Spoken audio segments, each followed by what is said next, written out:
On peut les applaudir, Amen. Et combien, comme pasteur, je suis reconnaissant de tous les services que vous faites dans l'Église. Peu importe ce que vous faites, un gros merci. Sans vous, l'Église est morte. On ne veut pas avoir une Église morte, on veut avoir une Église qui avance. Amen, gloire au Seigneur. On est dans un temps particulier. Aujourd'hui, dans le mois de décembre, c'est toujours un temps particulier où on court à gauche, on court à droite. Je ne sais pas pourquoi que dans le temps des mois de décembre, on ne sait pas pourquoi, mais on le sait, hein? On est animé des fois de l'esprit du monde sans s'en rendre compte. Mais mon désir, c'est que chacun de nous, on soit imprégné de l'esprit de Dieu, qu'on peut utiliser dans ces temps extraordinaires.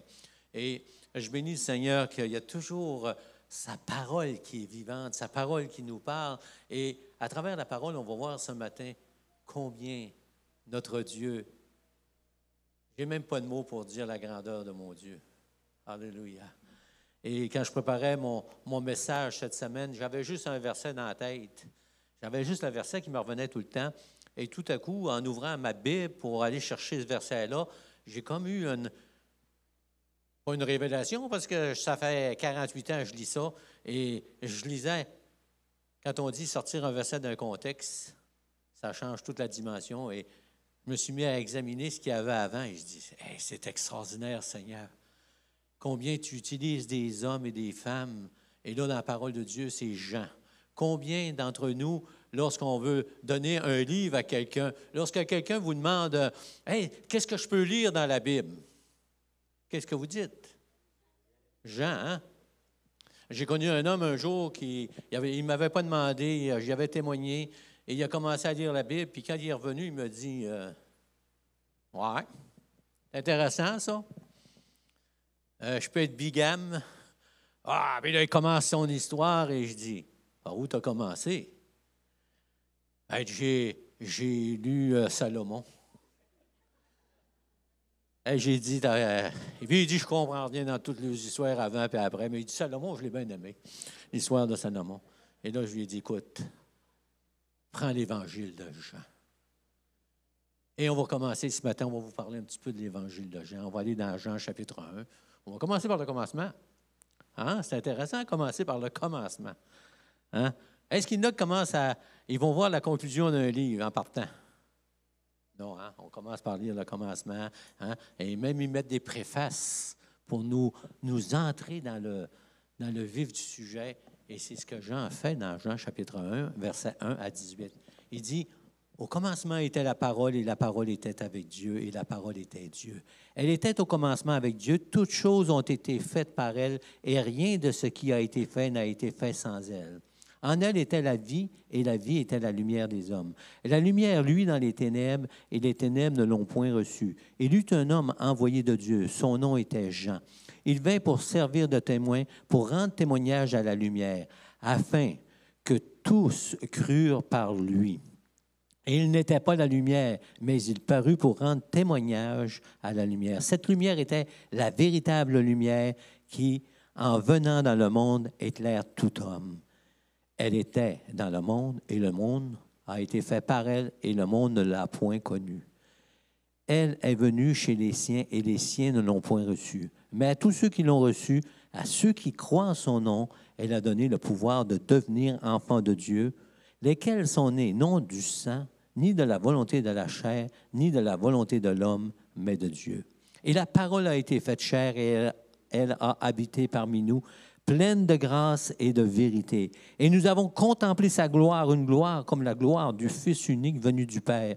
Jean lui a rendu témoignage et il s'est écrié, « C'est celui dont j'ai dit, celui qui vient après moi m'a précédé, car il était avant moi. » Et nous avons tous reçu de sa plénitude et grâce pour grâce. Car la loi a été donnée par Moïse, la grâce et la vérité sont venues par Jésus-Christ. Personne n'a jamais vu Dieu, le Fils unique, qui est dans le sein du Père, est celui qui l'a fait connaître. Seigneur, quelle sagesse qu'on peut lire dans ta parole ce matin. Seigneur, tout ton plan est décrit, Seigneur, et tu nous l'as révélé en la personne de Jésus-Christ. Ce matin, puisses-tu continuer ton œuvre que tu as commencée au travers le repas du Seigneur ce matin, au travers les chants, Seigneur, ton œuvre que tu vas faire à l'éducation chrétienne, dans les pièces que les enfants font, mais aussi ton œuvre que tu vas continuer dans cette assemblée, oh, par ta parole, Seigneur. Oh, Éternel, que vraiment nos cœurs soient disposés, Seigneur, à avoir tout ce que tu veux nous donner ce matin, Seigneur. Oh, qu'on soit prêt, Seigneur, à goûter ta plénitude, Seigneur, parce que, Seigneur, tu t'es révélé, Seigneur, et qu'on t'a donné nos vies, Seigneur. On a accepté, oui, Seigneur, que tu es la lumière dans les ténèbres. À toi la gloire et l'honneur. Amen. Amen.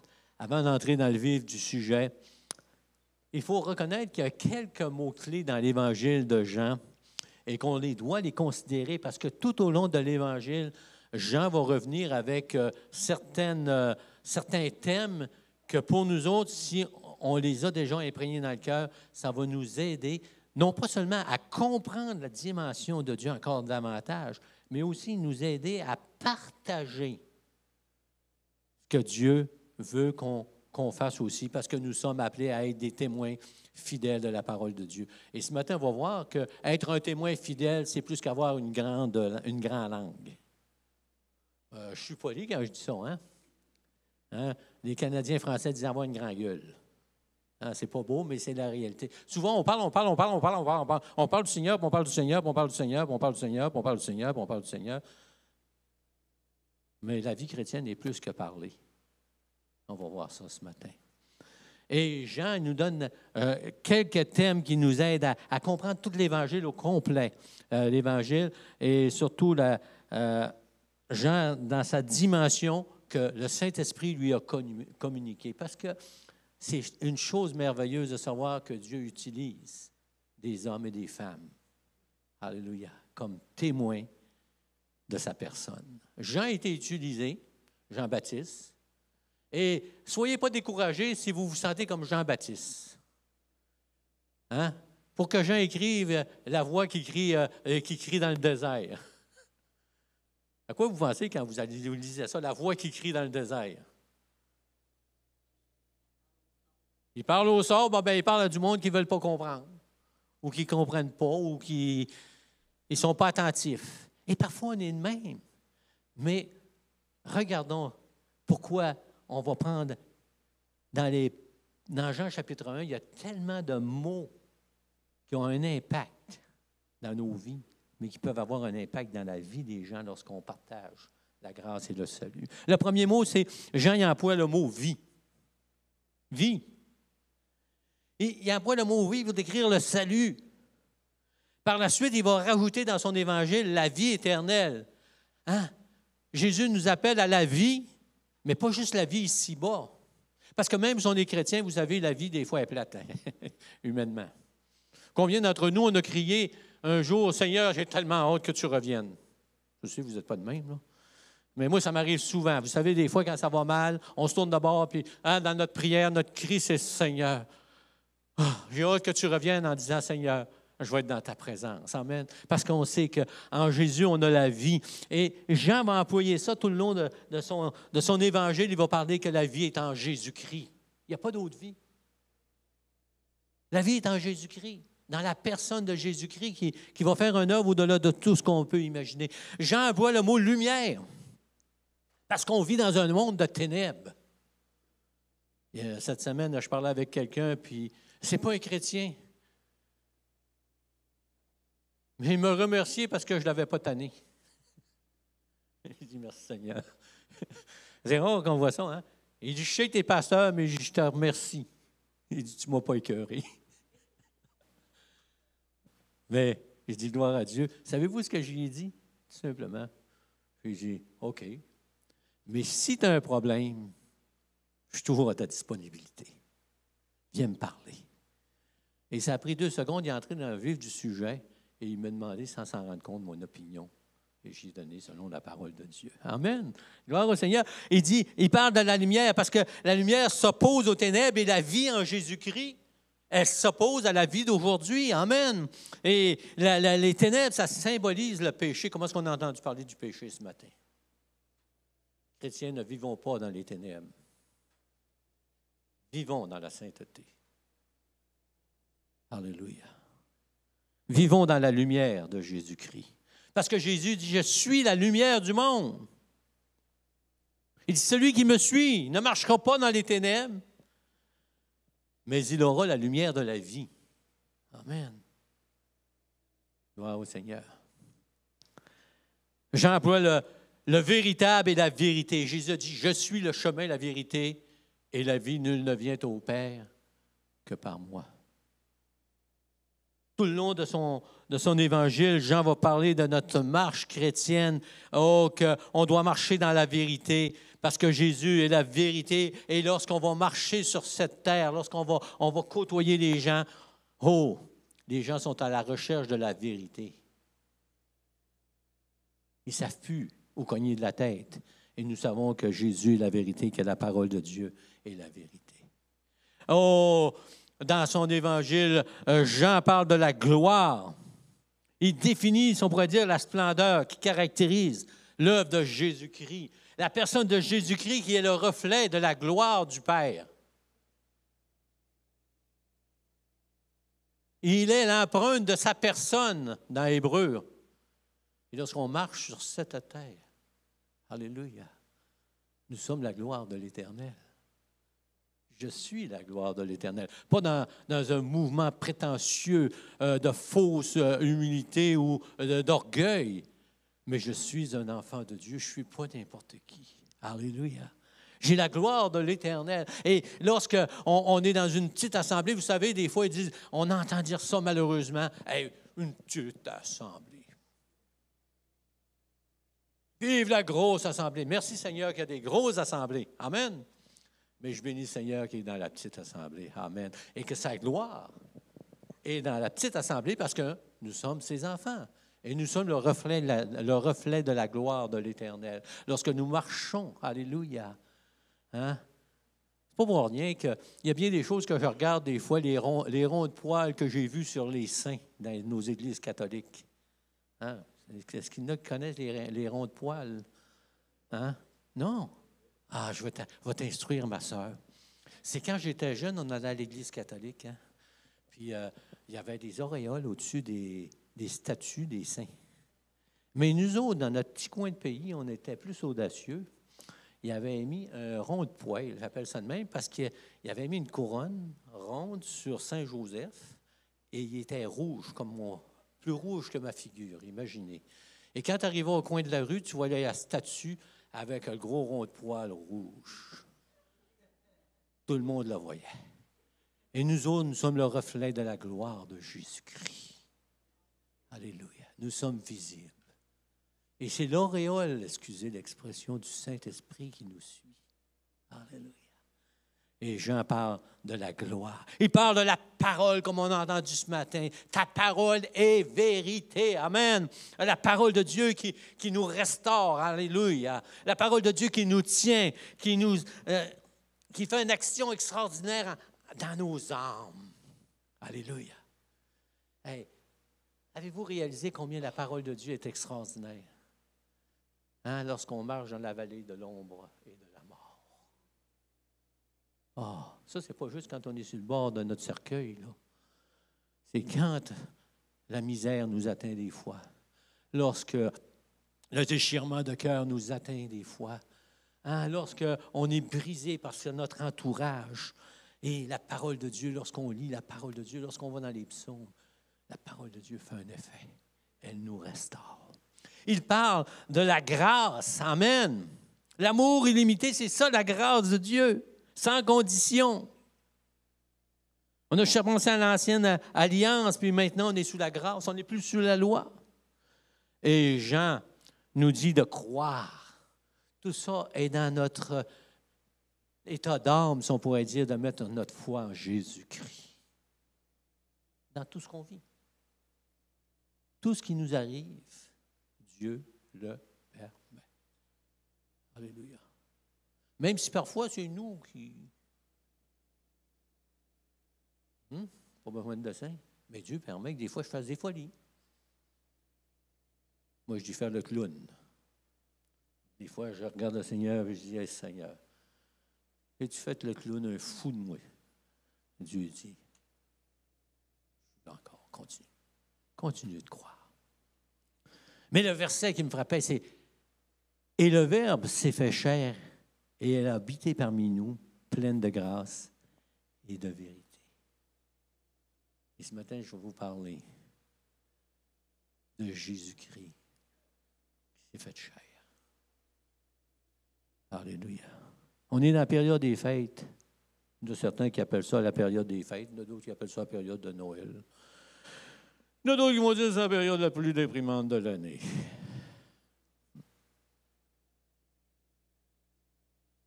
Et on sait que Noël, c'est le 25 décembre. Mais savez-vous que c'est pas vrai, ça? La naissance du Seigneur, ce n'est pas le 25. Ça, c'est le pape Liberté. Il a été frappé de son nom, Liberté, le pape Liberté. Il a mis tout le monde sur un joug, puis il porte le nom de Liberté. Sérieux problème à quelque part. Mais il a fait ça en 364 après Jésus-Christ, parce qu'il y avait une fête, la fête du soleil. Et il voulait enlever cette fête-là. Et on a ce qu'on a aujourd'hui. On a des arbres de Noël avec des lumières dedans.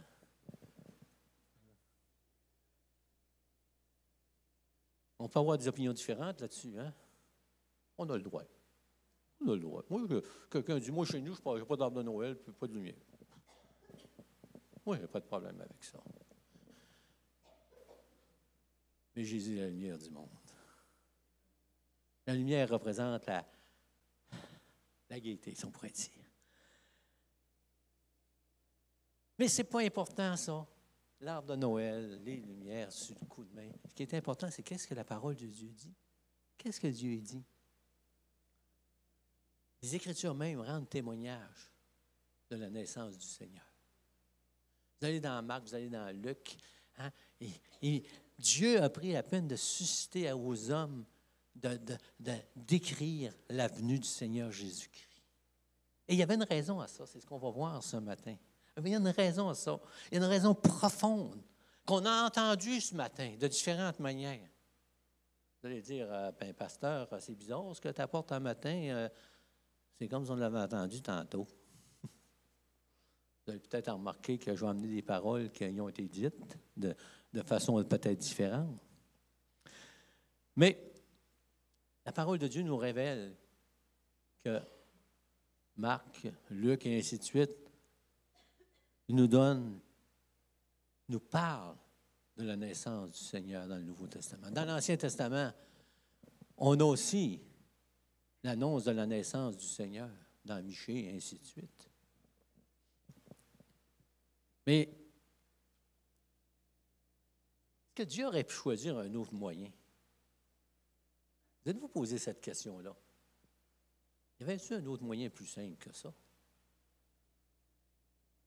Pourquoi est-ce que Dieu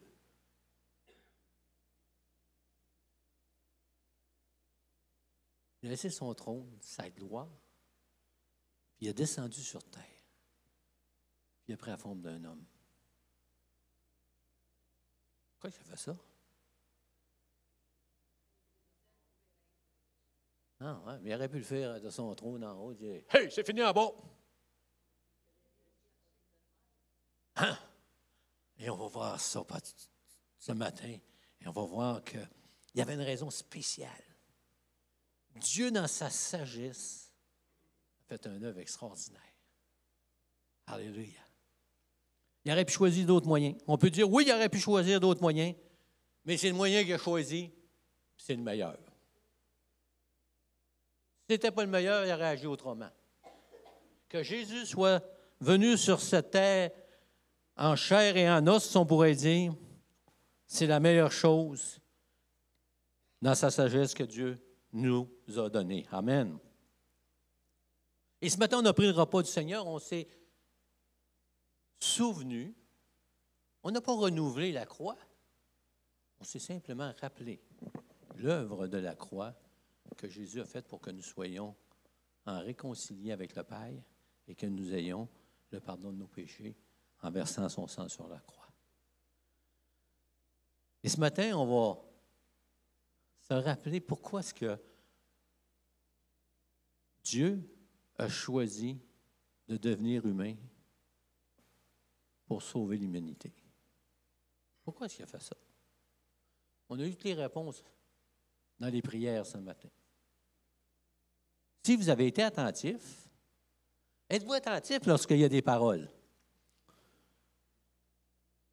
En tout cas, moi, je le suis. Puis s'il y en a qui me checkent, là, je me baisse la tête, je me mets comme ça, les oreilles viennent de même. Mes oreilles deviennent grandes, grandes, grandes, grandes, grandes, grandes. Et j'écoute chaque mot. J'écoute. Qu'est-ce qu'il dit? Est-ce que c'est à la lumière des Écritures? Qu'est-ce que Dieu veut me révéler au travers du frère et de la sœur? Au travers de la prière? Qu'est-ce que Dieu veut me donner ce matin? Dieu veut me rencontrer. Même avant que le pasteur parle, Dieu veut me rencontrer. Et souvent, lorsque Dieu nous parle au travers des prières, le prédicateur, que ce soit moi, que ce soit Paul-André, que ce soit Jobin, c'est une expression encore par chez nous, souvent on se rend compte que les paroles, les prières sont directement en rapport avec la prédication. Pourquoi Jésus s'est-il fait homme? La parole de Dieu nous donne la réponse. Hey, c'est intéressant, hein? Dieu ne nous laisse pas dans le vague. Il nous donne des réponses. Quand Dieu veut nous garder des choses en secret, il les garde. Hein? Il les garde. Dieu, des fois, il fait juste nous donner l'idée de ce qu'il va faire, mais il laisse ça comme en suspens. Et là, moi, je réalise, un des premiers, j'ai-tu les réponses souvent qui ne sont pas des réponses? Que plus tard, je dis, « Ah, Seigneur, oui, je pensais que c'était ça, mais ce n'est pas ça pantoute. » Et c'est pour ça qu'il faut être patient dans le Seigneur. Lorsqu'on entend la voix de Dieu, il faut faire attention, il faut attendre pour voir si c'est vraiment la voix de Dieu. Comment est-ce que le péché est entré dans le monde?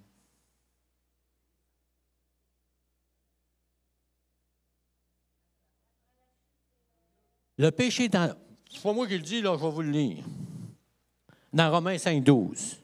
C'est pourquoi, comme par un seul homme, le péché est entré dans le monde. Un homme.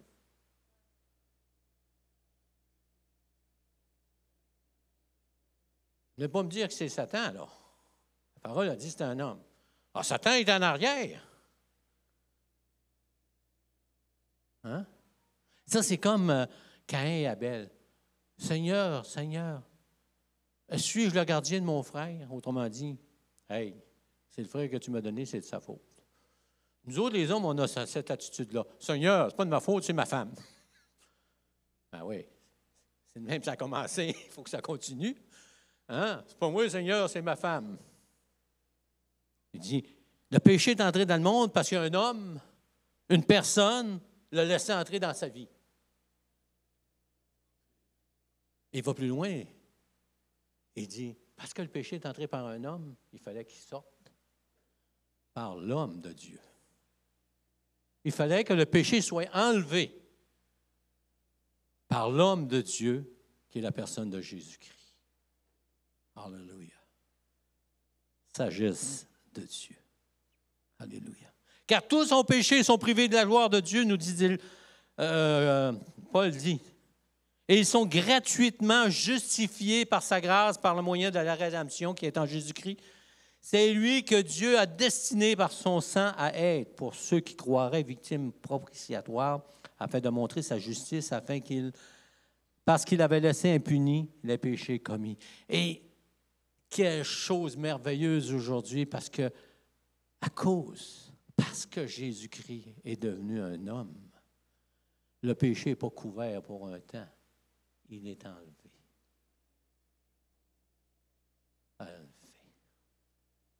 Il est enlevé. Nous sommes justifiés par son sang précieux gratuitement. Alléluia. Hey, c'est le fun quand c'est gratuit. Ah, mais, hey, moi, je suis tellement béni par mes petites filles. Je suis vraiment béni, ma petite fille. Ils ont un cœur extraordinaire. Ils font des choses que moi, je n'ai jamais pensé de faire. Avec leur maman, ils ont fait des biscuits C'est ça des biscuits, Mme Renaud? Oui, on fait des galettes. Ils ont fait 150 galettes. Ma femme a participé, ma bru, les enfants. Et ils sont allés donner ça au foyer des personnes âgées. Il y avait plein de monde qui était là et tout le monde vendait leur stock. Pas cher, mais ils le vendaient pareil. Et là, le monde arrivait au kiosque des galettes. Ça coûte combien? Les petites filles disaient, mais ça coûte rien, on les donne. Ça, on va les donner. Il n'y a plus rien aujourd'hui qui se donne, là. Ça coûte toujours quelque chose. Les gens avaient cette réaction-là du monde. Les gens du monde disaient ça. Il n'y a plus rien de gratis aujourd'hui. Il n'y avait pas tort. Excepté là, il y avait tort. Parce que les petites leur donnaient ce qu'ils avaient fait. Et la parole de Dieu nous dit, Dieu a donné son Fils gratuitement. Hey, gratuit. On est justifié, pardonné, libéré. Alléluia. Ah, c'est extraordinaire. Et lorsque je entre dans cette période des fêtes, c'est comme si je prenais le repas du Seigneur. Des fois, je m'arrête un petit peu plus à l'enfant Jésus. Pourquoi Jésus a pris cette forme? Il est venu en chair et en os. Pourquoi?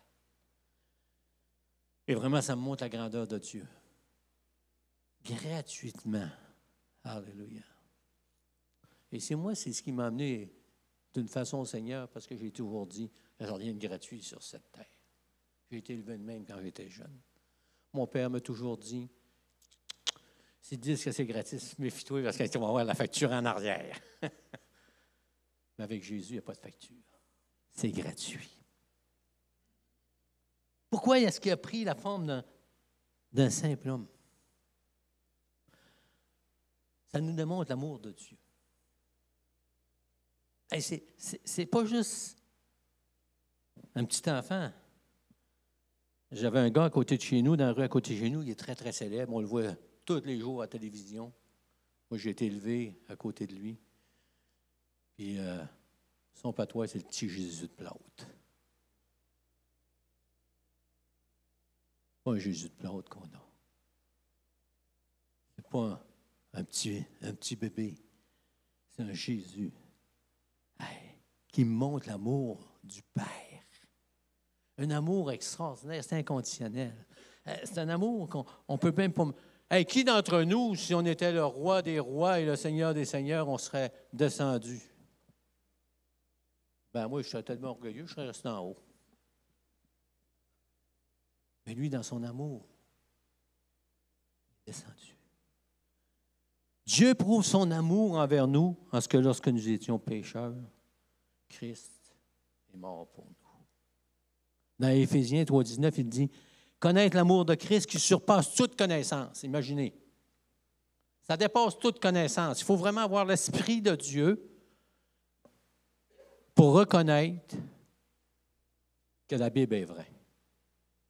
Et lorsque vous témoignez, amen, lorsque vous entrez en contact avec quelqu'un qui est en recherche de la vérité, priez le Seigneur. Demandez au Seigneur que cet individu, peu importe, que ce soit une femme, un homme, un adolescent, un enfant, que cette personne-là croit dans la parole de Dieu. Parce qu'elle croit dans la parole de Dieu, c'est fini. On perd notre temps. Il faut que l'Esprit de Dieu la saisisse. Comme chacun de nous, on a été saisi à un moment donné. Oui, on a reçu Jésus-Christ comme notre sauveur personnel, mais qu'est-ce qui nous tient tout le long de notre route? C'est la parole de Dieu. Il y a toutes sortes d'événements qui arrivent, mais parce qu'on croit dans ce livre extraordinaire.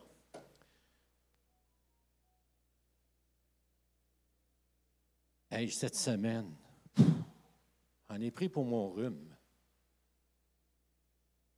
Je faisais ma prédication, puis je faisais des recherches partout sur Internet. J'ai tombé sur les 2 plus grands théologiens qui disaient aux États-Unis du Nouveau Testament. Ça doit être intéressant, il doit y avoir quelque chose à dire, eux autres. C'est les plus grands théologiens du Nouveau Testament biblique. J'ai switché à la page, puis je l'ai perdu à la 2e ligne que j'ai lue. Jésus-Christ n'est pas Dieu. Jésus-Christ était juste une légende. Jésus-Christ, c'est des comptines. Hey, imaginez des théologiens reconnus au travers des États-Unis. Des collèges bibliques. Oh! Et c'est pour ça qu'il faut examiner les Écritures. Il faut croire dans la parole de Dieu. Imaginez si tu n'es pas fondé dans la parole de Dieu, puis quelqu'un t'arrive demain, hey, c'est une sommité. C'est une sommité aux yeux des hommes. Mais aux yeux de Dieu, excusez l'expression, c'est un 2 de pique. Pas plus compliqué que ça, il faut dire les choses comme ils sont. Mais lorsqu'on croit dans la parole de Dieu, c'est ce qui nous garde. Et la parole de Dieu me dit que Jésus-Christ s'est fait homme. Dieu s'est abaissé à devenir un homme pour que mes péchés soient pardonnés. Pourquoi est-ce que Jésus a pris cette forme-là? On l'a entendu ce matin. Par obéissance. Oh, ça commence à me parler. L'obéissance. Je vais aller à mon dernier point, là, mais je vais revenir aux autres. Dans l'Ancien Testament, combien d'hommes avaient le privilège d'être en contact avec Yahweh ou l'Éternel? Ils ne pouvaient même pas l'appeler Dieu, ils ne pouvaient même pas lui donner un nom. Il donnait le nom de Yahweh parce qu'il n'avait pas le droit de prononcer son nom. Hein? Combien? Hein? Il y a Moïse, il y a le souverain sacrificateur, il y a quelques hommes particuliers qui avaient une onction que Dieu avait choisie. Mais en général, oubliez ça. Oubliez ça. Comment est-ce que ces hommes pouvaient s'identifier à Dieu? Ça devait être difficile. Et c'est pour ça que, aussitôt que, hey, j'ai vu Dieu, je vais mourir. Combien est-ce qu'on entend ça? Hein? Gédéon était comme ça aussi. Et Jésus prend la forme d'un serviteur. Dans Philippiens, chapitre 2, verset 7, mais il s'est dépouillé lui-même, se rendant obéissant. Là, je peux m'identifier à Jésus-Christ dans tous les domaines de ma vie. Parce que lui a marché. Il a été face aux ténèbres. Il a été face à toutes sortes de choses, dont moi je fais face aussi.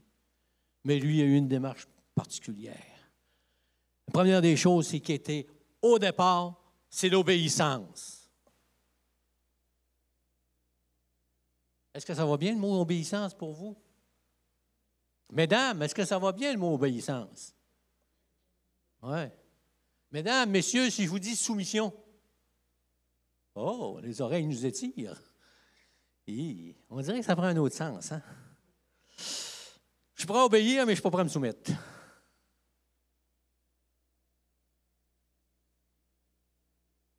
J'étais un jeune chrétien, puis on avait un couple de personnes assez âgées qui étaient entrées dans l'Église. Assez âgées, ils devaient avoir à peu près 45 ans, 50 ans. Alors, peu importe. Et la madame, ben, elle amenait du monde, ce que je voulais vous dire. C'était le big boss. C'était le big boss dans le foyer. Vous savez que je vous dis. C'est le même dans le monde. Et on avait une fin de semaine de couple. Et le pasteur avait amené son thème juste le soir même. La soumission. Et quand il a prononcé la soumission de la femme, vous savez qu'est-ce qui est arrivé? Hey, ça était juste parti, ça n'était pas trop pire. Elle s'est levée devant tout le monde, t'es plein. Elle a regardé son mari et elle a dit, si tu penses, pasteur, va me soumettre à ce bonhomme-là, jamais. On ne l'a jamais revu.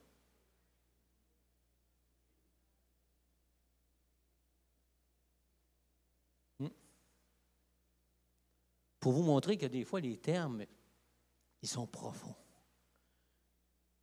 Jésus-Christ s'est dépouillé lui-même. Il a laissé sa divinité. Il a tout laissé sa gloire pour un instant, pour prendre la forme d'un serviteur, pour obéir jusqu'à la mort. Et lorsqu'on parle d'obéissance, vous savez, ça va loin l'obéissance. Et là, je vais en chatouiller quelques-uns peut-être. Pour certains, ils disent, « Oh, moi, je n'ai pas de misère à me soumettre à Dieu. »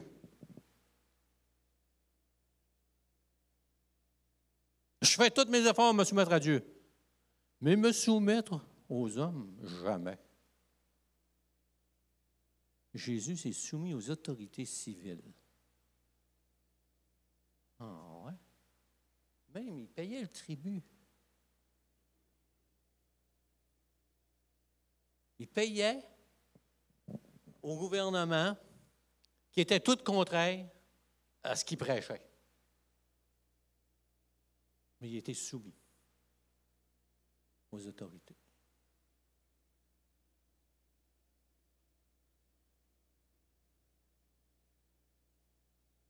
Les autorités nous empêchent de parler du Seigneur, c'est pas pareil. Là. On s'entend bien, là. On s'entend-tu, là? Je veux mettre les pendules à l'heure, là. La journée où ils diront, si vous parlez du Seigneur, on ferme les églises, bien, il y a bien des chances qu'on on va se faire fermer. Mais Dieu va nous donner d'autres moyens de continuer. Mais dans les autres domaines, il dit, soyez soumis aux autorités qui sont en place. Ah, nous autres, les chrétiens, on va de misère. Vous savez que les chrétiens ne sont même pas capables de se soumettre aux directives de leur pasteur ou de leur comité d'église, souvent. C'est fatigant, le bonhomme, un matin. Non, mais c'est vrai. Pourquoi est-ce qu'il y a tant de divisions partout? Souvent, on va à cause, c'est un manque de soumission. Il dit, mais moi, je regarde à Jésus qui a pris la forme d'un serviteur, puis il dit, il est obéissant, il s'est soumis en toutes choses, même aux autorités.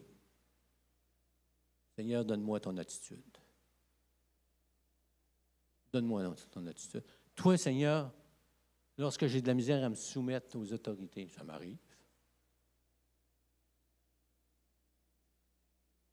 Bien, écoute, qu'est-ce que Jésus fera à ta place? Qu'est-ce que Jésus fera à ta place?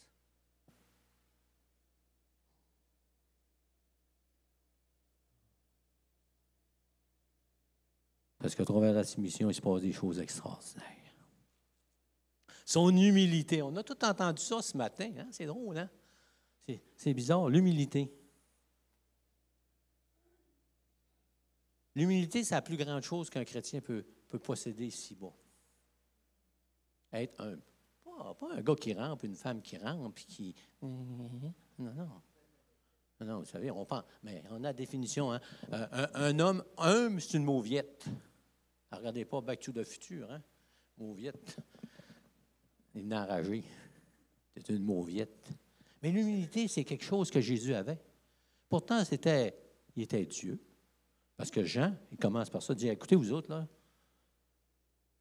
celui que vous avez rejeté, qui est venu en chair, c'était pas n'importe qui, là. C'est la lumière dans les ténèbres. C'était la gloire de l'Éternel qui était sur cette terre. C'était le reflet de Dieu. C'était un homme qui avait toute la gloire. Mais pour que tu puisses t'identifier à lui, tu dis, c'est humilié. Et laisser toute chose à côté. L'humilité, c'est l'abandon de l'orgueil. C'est dur, ça. On a tout un petit pincement sur l'orgueil. Hein? Qui d'entre nous n'a pas un petit peu d'orgueil? Mais lorsque je regarde à la naissance du Seigneur, puis la parole de Dieu me dit, il s'est humilié lui-même. Attendez pas d'être humilié. Si vous vous humiliez avant, vous allez voir qu'est-ce qui va arriver. Hey, c'est gênant lorsqu'on pense qu'on est bon. Hein? En 1967, hey, je suis vieux, hein? Je faisais 12 heures cyclistes. On était 2 par équipe. Puis, quand tu étais fatigué, l'autre prenait le relais. Moi, mon chum, il était malade comme un rat. Excusez l'expression. Il faisait 2 tours. Il s'en allait en arrière de tout le monde, puis il allait vomir. Mais durant ce qui était là, moi, je faisais une demi-heure, 3 quarts d'heure. Lui, il avait fait 5 minutes, moi, je faisais une demi-heure, 3 quarts d'heure. Il fait ça pendant 12 heures. Pas arrivé le premier, là, c'est impossible. Mais lorsqu'ils ont donné le trophée, ils ont dit, on va donner un trophée au gars le plus méritant. Ah, il dit, je vais avoir mon trophée. Il dit, le gars le plus méritant, je suis en arrière de l'estrade, je me lève, je suis en arrière du monde, je me lève, puis je ne peux pas m'avancer. Gilles Lapierre. Ah non. Je me suis assis assez rapidement. Puis pour moi, je boucanais. L'humilité, je ne l'avais pas pantoute. J'étais le meilleur. La parole de Dieu dit, il s'est humilié lui-même. Il a pris sa décision. S'humilier, c'est une décision personnelle. C'est une décision qu'on prend. On va marcher dans l'humilité. Même j'ai toutes les capacités, plus que l'autre. Vous savez, quand on a la capacité équivalente à l'autre, on dit, ben, il est aussi bon que moi.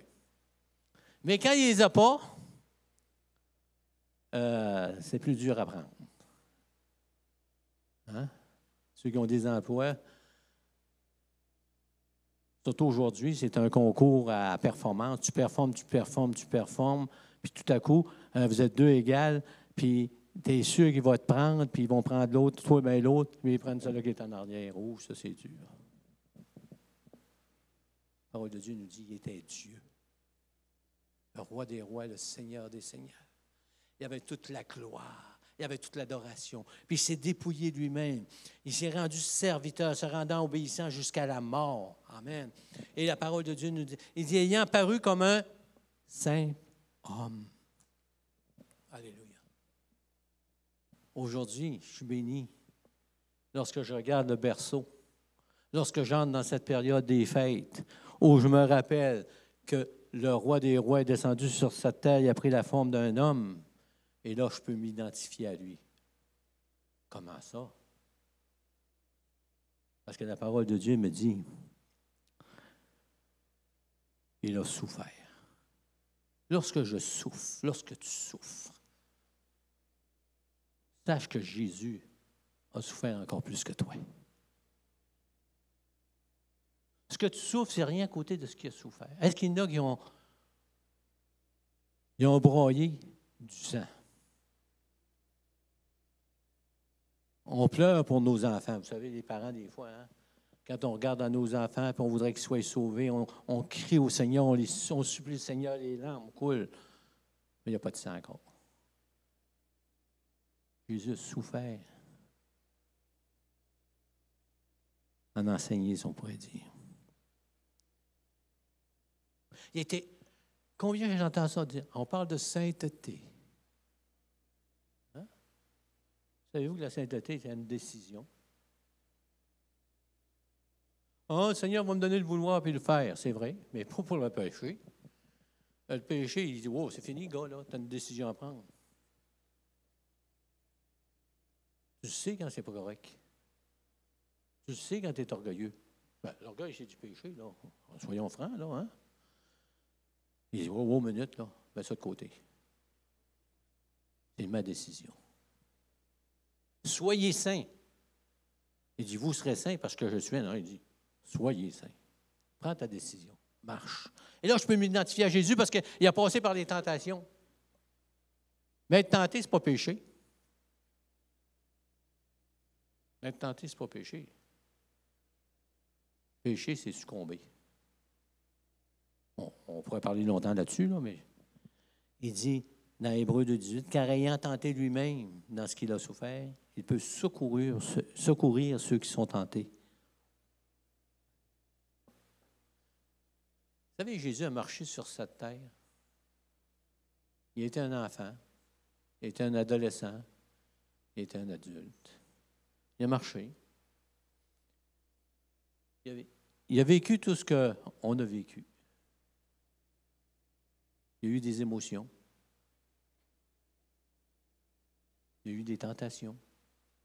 D'ailleurs, son ministère a commencé avec l'Esprit l'a amené dans le désert afin qu'il soit tenté par le diable. Et il y avait une raison. C'est pour nous montrer que Jésus a toujours répondu avec la parole de Dieu. Lui qui était parfaitement Dieu, mais parfaitement homme. Ah, tu sais, je ne sais pas comment est-ce qu'il l'appelait. On va l'appeler mon petit chum. Lucifer, là, tu sais, là, moi, je suis Dieu. Viens pas voir, moi, je suis dans le trafic. Ah, je veux rien savoir de toi. Va jouer dans le trafic. Non, non. Qu'est-ce qu'il dit? Il est écrit. Il est écrit. Aucune tentation qui nous est survenue n'a été humaine et Dieu pourvoit toujours un moyen d'en servir. Hey, c'était toute une tentation. Hein? Je suis encore humain. Mais il a marché sur cette terre. Il y a eu des temps difficiles. Il y a eu des temps là, de découragement. Ah, voyons donc. Être découragé, c'est péché. Ben non. La parole de Dieu nous dit qu'il était dans le jardin de Gethsémani, qu'est-ce qui est arrivé? Il était découragé de ses disciples. Vous faites, vous autres, dormez. Vous devriez être à genoux et prier. Puis là, vous dormez. La parole de Dieu nous dit, lorsqu'il était fatigué, il se retirait à part. Il était fatigué aussi. Ça vous arrive d'être fatigué? Bien, sachez que Jésus, des fois, il était fatigué et il s'en allait à part pour être tranquille. Il priait. Et c'était fatigué, là. Lâche ta TV. Lâche ton ordinateur. Retire-toi quelque part. Cherche la face de Dieu. Alléluia.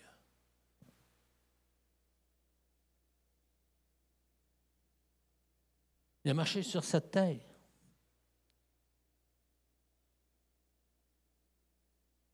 Il a vu toutes sortes de choses. Probablement des... Ouais, on le voit quand il est rentré dans le temple. Hein? Il n'était pas de bonne humeur. Hein? Il n'était pas de bonne humeur face au péché. Nous autres, on l'accueille, le péché. On va se pas si pire que ça. Hey, on est rendu dans nos églises, on dit c'est un péché d'époque. Hey, moi, j'étais à une réunion de pasteurs, là. C'était tous des pasteurs. Le thème, c'était les péchés d'époque. Tel péché n'existe plus.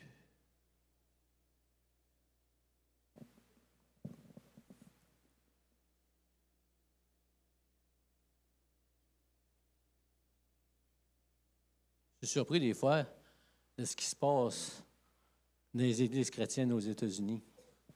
Mais je sais une chose, ce qui se passe aux États-Unis arrive ici, c'est pas long après. Si ça vous intéresse, allez donc voir l'église méthodiste ou ménonite, je ne sais pas trop quoi.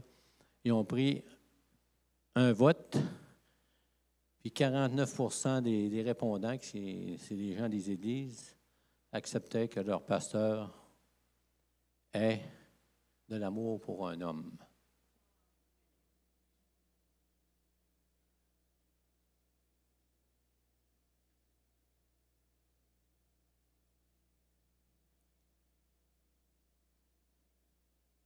Jésus a marché jour après jour durant tant d'années. Il a pris 3 ans pour former des hommes, pour les préparer au ministère. Au ministère. Est-ce que les disciples auraient pu aller faire du ministère sans passer par leur collège biblique qui était Jésus? C'est leur collège biblique. Hein? Vous savez, les gens qui suivent des cours bibliques, il y en a que c'est pour approfondir leur connaissance, mais il y en a qui le font par obéissance. Après, ils réalisent que Dieu fait bien les choses. En 1982, moi, j'ai eu une confrontation avec la direction des Assemblées Pentecôte du Canada lorsqu'il était descendu dans notre petite église où on était peut-être une quarantaine. Et là, on m'a interdit de prêcher parce que je n'avais pas un collège biblique. Oh, padaille. C'est pas long, j'ai pété un plomb. Je n'avais de l'argumentation. Je m'étais préparé, je le savais qu'il descendait. J'ai dit, mais je vais descendre en bas. Je les ai descendus dans le bureau du pasteur, puis j'ai dit, écoutez, vous autres, asseyez-vous, parce que ça va être votre fête. Collège biblique, là. Tiens, regardez mon œil. On ne fait pas un pasteur dans un collège biblique. Et vous savez, quand j'ai eu fini de tout déballer ma chose, j'ai dit, je vais m'inscrire au collège biblique. Parce que le collège biblique ne fait pas un pasteur, mais donne des connaissances pour faire l'œuvre du Seigneur. Pour la connaissance de la parole de Dieu. Amen. Donc, si je regarde à Jésus, il a été soumis. Puis la parole de Dieu me dit, Paul, il dit, soyez mes imitateurs comme. Hein? Louis, il est rendu là. Hein? Car, Louis. Hein? Louis dit ça des fois à prière. Il y a un car, n'oubliez pas. Il y a un si. Mais là, il y a un comme. Soyez mes imitateurs comme je le suis moi-même de Christ. Je peux m'identifier à Jésus-Christ. La fête de Noël, ça me rappelle que Jésus a marché sur cette terre. Il était comme moi. Il y avait une humanité. Il était charpentier, vous savez. Et quand il manquait de clous, c'était son doigt. Ça fait mal. Ça fait mal un doigt de même. Et il avait mal. Il a souffert. Il a été confronté avec le monde. Il a été confronté avec ses convictions données par lui-même, si on pourrait dire, parce qu'il était Dieu. Il a été confronté au péché. Il a été confronté à ses émotions. Il a été confronté à toutes choses, comme moi. Et lorsque ces situations arrivent dans notre vie, dans ta vie, dans ma vie, on peut tourner le regard vers le Seigneur et dire, « Hey Seigneur, tu peux me secourir parce que tu sais par où je passe. Tu sais par où je passe. Tu sais par où je passe, Seigneur. Parce que toi, tu as passé là. » On a entendu ça ce matin dans les prières.